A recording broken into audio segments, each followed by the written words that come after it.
കൃഷ്ണകുമാറിന്റെ രണ്ടാമത്തെ മകളായ ദിയ കൃഷ്ണയുടെ ഡെലിവറി ഡേറ്റ് ഇന്നാണ്. ആദ്യത്തെ മാസങ്ങളിലെ അസ്വസ്ഥതകളും ബുദ്ധിമുട്ടുകളും ഒഴിച്ചാൽ ശാരീരിക പ്രശ്നങ്ങളൊന്നുമില്ലാതെ ആശ്വാസകരമായിരുന്നു ദിയയുടെ ഗർഭകാലം.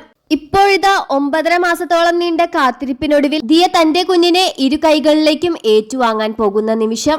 ഇന്ന് രാവിലെയാണ് അമ്മ സിന്ധു കൃഷ്ണയ്ക്കും ഭർത്താവ് അശ്വിനുമൊപ്പം ദിയ ഹോസ്പിറ്റലിലേക്ക് പോയത്. തുടർന്ന് പ്രാഥമിക പരിശോധനയ്ക്ക് വേണ്ടി ദിയയെ ലേബർ റൂമിലേക്ക് കയറ്റുകയും ചെയ്തു. ഇന്ന് രാത്രിയോട് കൂടിയോ നാളെ രാവിലെയോ ആയി കുഞ്ഞ് ജനിക്കുമെന്നാണ് പുറത്തുവരുന്ന വിവരം. പൂർണ്ണ ഗർഭിണിയായിരിക്കെ നിരവധി സംഘർഷണത്തിലൂടെയാണ് ദിയ കൃഷ്ണ കടന്നുപോയത്. അങ്ങനെ തന്റെ ആദ്യത്തെ കൺമണിയെ വരവേൽക്കാനായി ദിയ തയ്യാറെടുത്ത് കഴിഞ്ഞിരിക്കുന്നു. പ്രസവത്തിനായി ദിയയെ ആശുപത്രിയിൽ എത്തിച്ചിരിക്കുകയാണ്.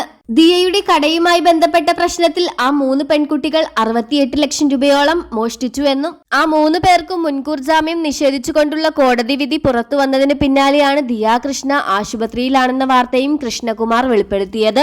ദിയയ്ക്ക് ജനിക്കാൻ പോകുന്നത് ആൺകുഞ്ഞാണെന്നാണ് കൂടുതൽ ആരാധകരും പറയുന്നത്. ദിയയുടെ കുടുംബത്തിൽ 4 പെൺമക്കളായതുകൊണ്ടാകാം ആളുകൾ അങ്ങനെ പറയുന്നത്.